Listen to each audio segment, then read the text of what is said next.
গল্পৰ শিৰোনাম দুখীয়া ছোৱালী। এসময়ত এখন গাঁৱত লীনা নামৰ এজনী দুখীয়া ছোৱালী আছিল।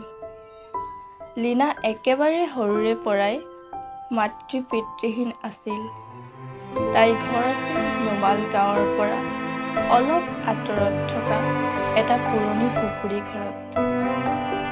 সৰু থাকোঁতেই লীনা পঢ়াশালীৰ লগতে কাম-কাজত অতি আগ্ৰহী আৰু ভাল আছিল। সকলোৰে লগত তাই সদায় হাঁহিমুখে কথা পাতিছিল। নিজৰ দুখ কষ্ট কাৰো আগত প্ৰকাশ কৰা নাছিল। গাঁৱৰ মানুহে লীনাক ভাল নাপাইছিল, সেইবাবে কোনোৱেই তাইৰ দায়িত্ব নললে। সেইবাবে তাই দিনৰ দিনটো ঘৰুৱা কাম কৰি নিজৰ ভৰিত থিয় হোৱাৰ চেষ্টা কৰিছিল। এদিন গাঁৱৰ পুৰণি বিদ্যালয়খনত এগৰাকী নতুন শিক্ষয়িত্ৰী আহিল। নাম আছিল মৃদুলা বাইদেউ। তেওঁ লীনাৰ প্ৰতিভা আৰু অধ্যৱসায় দেখি অভিভূত হৈ পৰিল। লীনাক তেওঁ শিক্ষাৰ লগতে সহায় আৰু কিতাপ দিবলৈ আৰম্ভ কৰিলে। লীনা দিনক দিনে ভাল নম্বৰেৰে উত্তীৰ্ণ হয়।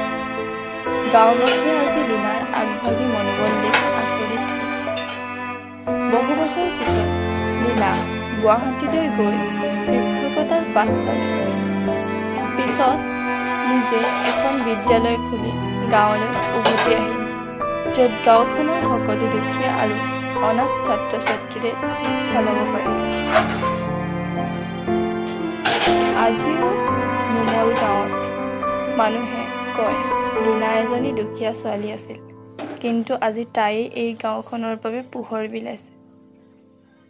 উপদেশটো হৈছে জীৱনত দুখ-দুৰ্দশা থাকিলেও মনোবল আৰু অধ্যৱসায় থাকিলে বিজয় নিশ্চিত। ধন্যবাদ।